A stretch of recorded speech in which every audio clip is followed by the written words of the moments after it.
আসসালামু আলাইকুম প্রিয় শিক্ষার্থীরা, ওয়েলকাম টু মমিনুরস টিচিং হোম। এই ভিডিওটিতে তোমাদের বাংলাদেশ ও বিশ্ব পরিচয় বইয়ের দ্বিতীয় অধ্যায়ের একটি গুরুত্বপূর্ণ বিষয় নিয়ে আলোচনা করব। এই ভিডিওটিতে 16 নম্বর পৃষ্ঠার মুক্তিযুদ্ধের সূচনা ও মুজিবনগর সরকারের কার্যক্রম নিয়ে আলোচনা করা হবে।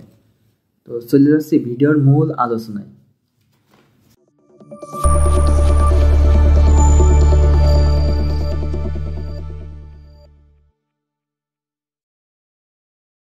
তো বরাবরের মতো আমরা যেটা করি যে অধ্যায়ের উপরে যে মূল প্রশ্নগুলো থাকে বেসিক ক্লিয়ার করার জন্য সহজ সহজ যে প্রশ্নগুলো থাকে ওইগুলো আমরা উপস্থাপন করছি।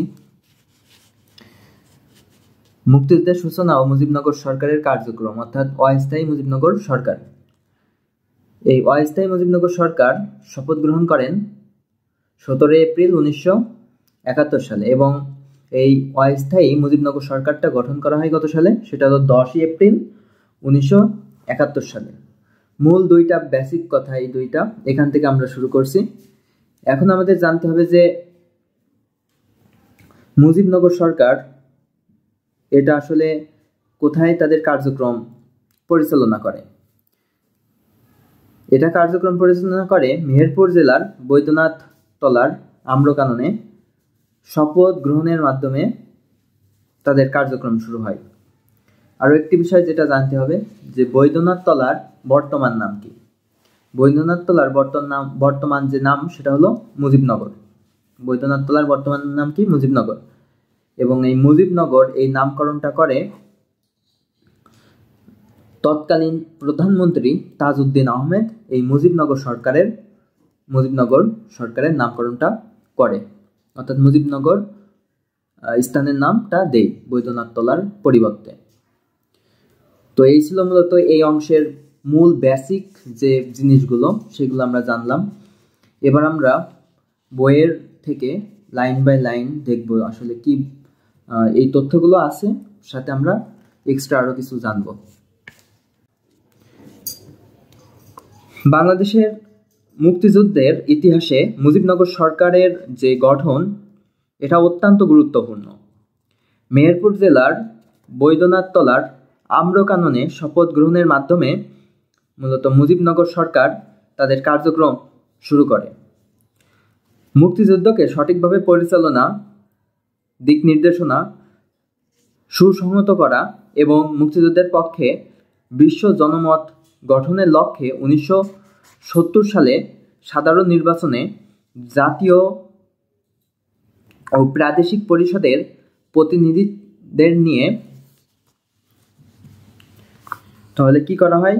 বিশ্বমত গঠনের লক্ষ্যে 1970 সালের সাধারণ নির্বাচনে নির্বাচিত জাতীয় ও প্রাদেশিক পরিষদের প্রতিনিধিদের নিয়ে 1971 সালে 10 এপ্রিল মুজিবনগর সরকার গঠন করা হয়। এটি ছিল বাংলাদেশের প্রথম সরকার। তাহলে বাংলাদেশের প্রথম সরকারের নাম কি? সেটা হলো মুজিবনগর সরকার। এই দিনটি আনুষ্ঠানিকভাবে ঘোষিত হয় বাংলাদেশের স্বাধীনতার ঘোষণা আদেশ, এবং এই যে 1971 সালে 10 এপ্রিল এই দিনটাতেই আনুষ্ঠানিকভাবে ঘোষিত হয় বাংলাদেশের স্বাধীনতার ঘোষণা আদেশ।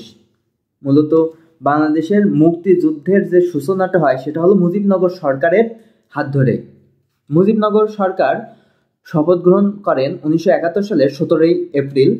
শপথ গ্রহণের মধ্যে দিয়ে স্বাধীন বাংলাদেশ সরকার প্রতিষ্ঠিত হয়। মুজিবনগর স্বাধীন বাংলাদেশ সরকারের কাঠামো ছিল নিম্নরূপ। মুজিবনগর স্বাধীন বাংলাদেশ সরকারের কাঠামো ছিল, এখানের এই সরকারের যিনি রাষ্ট্রপতি ছিলেন তিনার নাম শেখ মুজিবুর রহমান এবং উপরাষ্ট্রপতি হিসেবে ছিলেন সৈয়দ নজরুল ইসলাম। তিনি অস্থায়ী রাষ্ট্রপতি ছিলেন। প্রধানমন্ত্রী ছিলেন তাজউদ্দিন আহমদ। ইনি মুজিবনগর নামকরণ করেন বৈদ্যনাথ তলার নাম, এটা আমাদের জেনে রাখতে হবে। তো প্রধানমন্ত্রী ছিলেন কে? তাজউদ্দিন আহমেদ। মুজিবনগর সরকারের প্রধানমন্ত্রী ছিলেন তাজউদ্দিন আহমেদ এবং মুজিবনগর সরকারের অর্থমন্ত্রী ছিলেন এম মনসুর আলী। স্বরাষ্ট্র, ত্রাণ এবং পুনর্বাসন মন্ত্রী ছিলেন AHM কামরুজ্জামান এবং পররাষ্ট্র ও আইন মন্ত্রী ছিলেন খন্দকার মুশতাক আহমেদ। স্বাধীন বাংলাদেশ সরকারকে উপদেশ ও পরামর্শ প্রদানের জন্য একটি উপদেষ্টা পরিষদ গঠন করা হয়। স্বাধীন বাংলাদেশ সরকারকে উপদেশ এবং পরামর্শ প্রদানের জন্য কি গঠন করা হয়? একটা উপদেশ পরিষদ গঠন করা হয়। National Awami party Bhashani NAP Maulana Abdul Hamid Khan Bhashani, যদিও মাওলানা ভাসানীকে কলকাতায় গৃহবন্দী করে রাখা হয়েছিল। ন্যাশনাল আওয়ামী পার্টির মুজাফফর ন্যাপ অধ্যাপক মুজাফফর আহমদ, কমিউনিস্ট পার্টির কমরেড মনি সিং, কমিউনিস্ট পার্টির কমরেড ছিলেন মনি সিং, জাতীয় কংগ্রেসের ছিলেন শ্রী মনোরঞ্জন ধর, তাজউদ্দিন আহমেদ, বাংলাদেশের